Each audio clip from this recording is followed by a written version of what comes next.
nama saya Riyama Theodora Siahaan.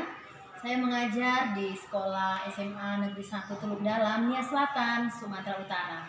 Saya akan menjelaskan video pembahasan tentang AKM kepada ibu-ibu yang ada di sini, teman-teman saya. Silakan yang mau bergabung, mari. Ini loh teman-teman, AKM itu adalah mengacu tidak semua konten kurikulum yang berikut dari AKM. AKM akan membuat keterampilan dasar literasi baca. Tahu kan teman-teman literasi baca? Jadi anak-anak itu kita kasih kesempatan untuk membaca yang selama ini anak-anak kurang senang untuk membaca. Terus numerasi ini mengenai angka, hitung-hitungan seperti itu. Kemampuan bernalar tentang teks angka, nah ini dia, numerasi. Terus kompetensi tersebut dibangun dari jenjang dasar sampai menengah, dari SD sampai dia SMA atau SMK. Lanjut. Nah, bedanya literasi dengan numerasi tadi yang kita awal tadi. Kalau literasi itu kemampuan untuk memahami, menggunakan, mengevaluasi, merefleksikan berbagai jenis teks tertulis untuk mengembangkan kapasitas individu atau peserta didik sebagai warga Indonesia dan warga dunia, dan untuk dapat berkontribusi secara produktif kepada masyarakat.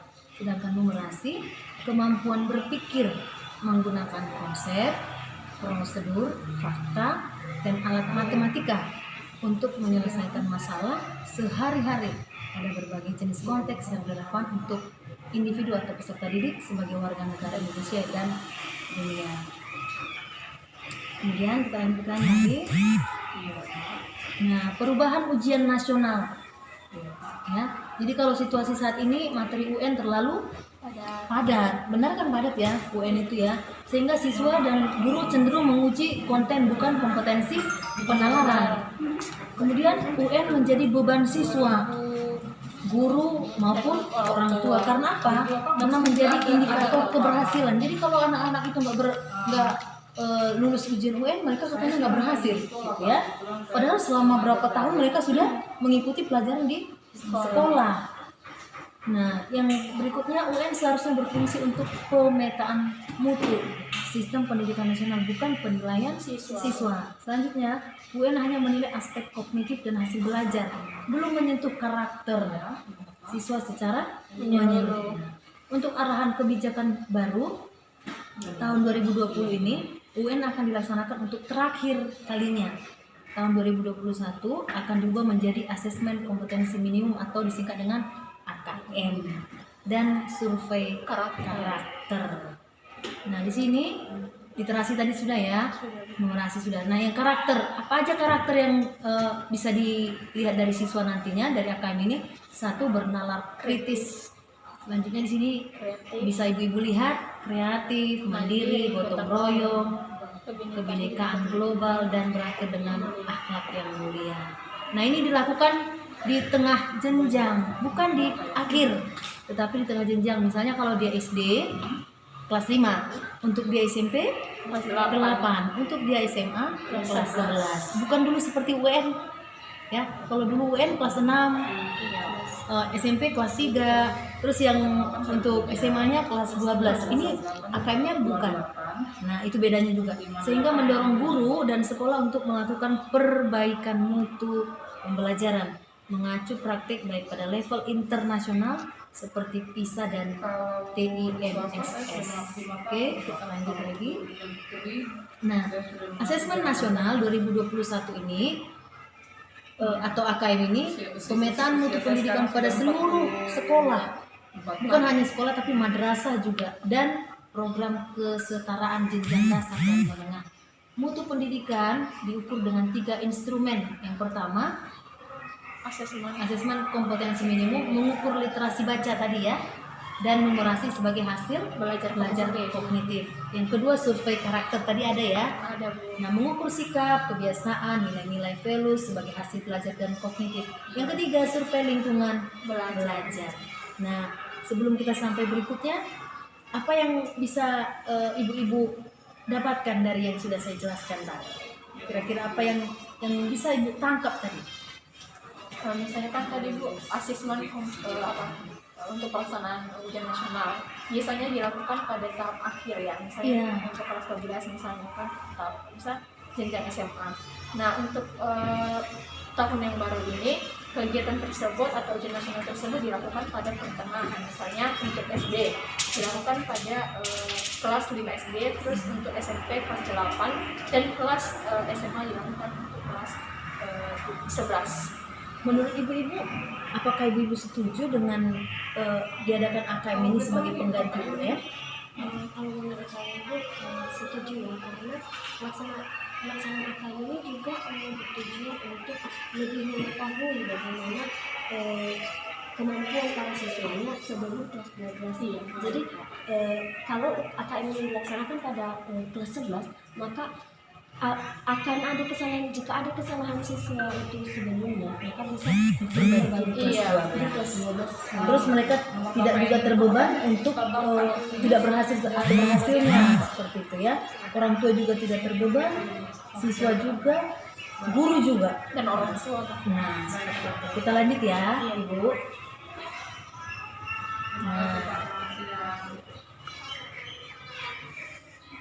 di sini apa yang diukur dari survei karakter tadi Sida ya, karakter ya kan. Jadi yang dinilai itu iman takwanya seperti itu kepada Tuhan, akhlak mulianya, apakah siswa kita itu mandiri atau tidak. Tahu kan mandiri kan Ibu? Terus bernalar kritis. Apa maksudnya bernalar kritis ya? Dapat berpikir. Berpikiran Berarti kita itu bersatu dalam dunia global, yang besar. dunia seperti itu ya. Terus bergotong royong, ini kerjasama yang baik. Terus kreatif. Kalau kreatif bisa memunculkan ide-ide yang berguna seperti itu ya, baik bagi diri sendiri maupun orang lain. Nah di sini mengapa juga mengukur karakter? Kalau UN tidak ya, tidak ada untuk karakter ya, hanya kognitifnya saja yang diapakan. Sedangkan AKM ini ada juga karakter. Kenapa harus diukur karakternya? Yang pertama, pendidikan bertujuan mengembangkan potensi murid secara utuh. Yang ini asesmen nasional mendorong mengembangkan sikap, nilai atau values dan perilaku yang mencirikan pelajar Pancasila. Di sini ada, kita lihat gambar ya. Di sini ada gambar, kira-kira gambar apa ini Bu ya? Membuat kapal ya. Ini siswa atau bukan ya? Siswa SD atau SMP, SMA, SMK ya. Terus di sini ya, ini juga karyanya. Dari sini kita lihat karakter anak itu kreatif ya. Nah, ini karakter yang kreatif. Yang ini juga ya. Nah selain kreatif apa ya? Karakter yang apa ini tadi? Kira-kira Ibu? Dari yang sini tadi, dari yang ini. Nah, bergotong royong. Terus yang juga ini demikian bergotong royong. kritis ada nggak di sini kritis ya? Bernalar kritis. Ini kayaknya gotong royong ya, ini yang mandiri ya, Oke. Nah dari sini ibu-ibu bisa tahu ya, kenapa karakternya juga harus diukur ya kan? Jadi kalau UN ada nggak kira-kira seperti ini? Tidak ya? Tidak Kan? ada. Nah, kita lanjut ya Ibu.